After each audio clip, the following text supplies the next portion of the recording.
ये लड़का 12 साल पहले मर चुका था, लेकिन अचानक छत पर उसकी आंख खुल गई। उसे बस इतना लगा कि वह बहुत देर तक सोता रहा। उसकी पहली सोच यही थी कि उसे स्कूल की क्लास के लिए देर हो रही है। वह भागता हुआ क्लासरूम पहुंचा, लेकिन अगले ही पल वह हैरान रह गया। पूरी क्लास में कोई भी जाना पहचाना चेहरा नहीं था। उसे लगा शायद वह गलत क्लास में आ गया है। तभी टीचर अंदर आए। लड़के की स्कूल यूनिफॉर्म देखकर वह चौंक गए, क्योंकि वही यूनिफॉर्म 12 साल पहले की थी। टीचर को लगा कि वह मजाक करने आया है। उन्होंने तुरंत सिक्योरिटी गार्ड को बुला लिया। लड़के को समझ आ गया कि कुछ गड़बड़ है, इसलिए वह वहां से भाग निकला। बाहर आकर उसकी नजर तारीख पर पड़ी। वहां 2017 लिखा था, जबकि उसके हिसाब से अभी 2005 होना चाहिए था। क्या वह सच में 12 साल तक सोता रहा? उसके घर वाले कहाँ होंगे? वह भागता हुआ अपने घर पहुंचा, लेकिन दरवाजा खोलते ही उसके होश उड़ गए। उसे लगा था कि उसका परिवार उसे देखकर खुश हो जाएगा, लेकिन घर पूरी तरह बदल चुका था। अंदर सब कुछ अनजान था। यह देखकर उसका सिर चकरा गया। अब वह बस किसी से पूछना चाहता था कि आखिर हुआ क्या है। जैसे ही वह बाहर निकला, घर का नया मालिक सामने आ गया। उसने लड़के को चोर समझ लिया। लड़का बार बार समझाने की कोशिश करता रहा, लेकिन वह सुनने को तैयार ही नहीं था। वह लगातार कह रहा था कि इसे पुलिस के हवाले कर देगा। घबराकर लड़के ने उसे हल्का सा धक्का दिया, लेकिन वह आदमी दूर जाकर गिर पड़ा। यह देखकर लड़का खुद भी डर गया। वह तुरंत उसे उठाने गया और बिखरा हुआ सामान समेटने लगा। तभी उस आदमी ने मौका देखकर पीछे से उसके सिर पर वार कर दिया। जब लड़के की आंख खुली तो वह अस्पताल में था। पास खड़े पुलिस वाले ने उससे उसका नाम और जन्म की तारीख पूछी। लड़के ने कहा कि उसका नाम हाइशेंग है और उसका जन्म 7 जून 1987 को हुआ था। यह सुनकर पुलिस वाला हैरान रह गया। अगर 1987 में पैदा हुआ है तो उसकी उम्र 31 साल होनी चाहिए। उसे लगा लड़का झूठ बोल रहा है, इसलिए उसे थाने ले जाया गया। थाने में फिर से उससे वही सवाल पूछे गए। हाइशेंग बार बार कहता रहा कि वह सच बोल रहा है। पुलिस ने गुस्से में कहा कि अगर उसकी जानकारी झूठ निकली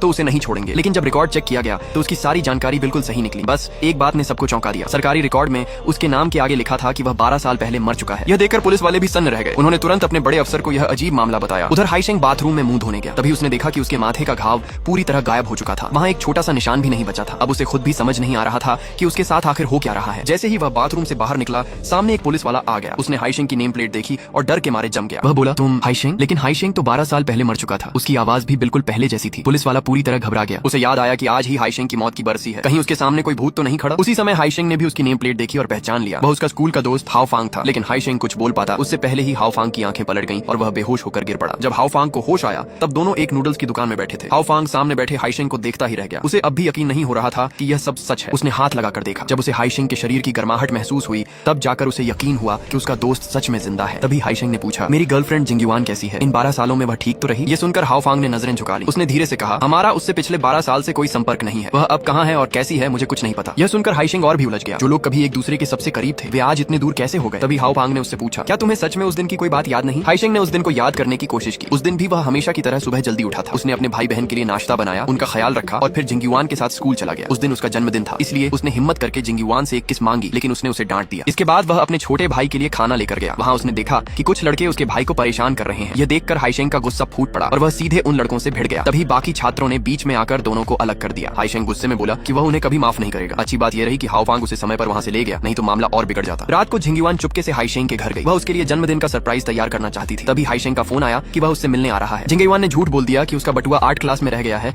और हाइशेंग से कहा कि वह जाकर ले आए। हाइशेंग काफी देर तक आर्ट क्लास में बटुआ ढूंढता रहा, लेकिन उसे कुछ नहीं मिला। जब वह वापस घर जाने लगा तो जमीन पर पड़े एक लड़के को देखकर उसके कदम रुक गए। यह वही लड़का था जिससे दिन में उसका झगड़ा हुआ था। वह जमीन पर बेहोश पड़ा था और बिल्कुल हिल नहीं रहा था। हाइशेंग ने उसकी सांस चेक की, वह अभी जिंदा था, इसलिए वह तुरंत अपनी साइकिल लेकर एम्बुलेंस बुलाने निकल पड़ा। लेकिन जैसे ही वह एक चौराहे पर पहुंचा उसके साथ एक भयानक हादसा हो गया। कहानी फिर से आज के समय में लौट आती है। अब जाकर हाइशेंग को समझ आया कि 12 साल पहले उसी हादसे में उसकी मौत हो गई थी, इसीलिए आज भी उसका चेहरा वैसा ही है जैसा स्कूल के दिनों में था। वह इस सच को बिल्कुल स्वीकार नहीं कर पा रहा था। दर्द और गुस्से में वह जोर जोर से चिल्लाने लगा, लेकिन अगले ही पल उनके आसपास की सारी स्ट्रीट लाइटें अचानक बंद हो गईं। अगले दिन हाओफांग हाइशेंग को उसके छोटे भाई के ऑफिस लेकर गया। जैसे ही हाइशेंग अंदर गया उसने देखा कि वहाँ बहुत सारे कमरे थे। उसे समझ ही नहीं आया कि उसका भाई किस कमरे में है। तभी अचानक उसके कान बहुत तेज हो गए। अब वह हर कमरे की आवाज साफ साफ सुन सकता था, यहाँ तक कि कई मीटर दूर कोई फोन पर क्या बात कर रहा है वह भी उसे साफ सुनाई दे रहा था। तभी उसे अपने छोटे भाई की आवाज सुनाई दी। वह उस कमरे के बाहर पहुंचा तो उसने सुना कि कुछ लोग उसके भाई को जिंगयुआन से पैसे लाने के लिए मजबूर कर रहे थे।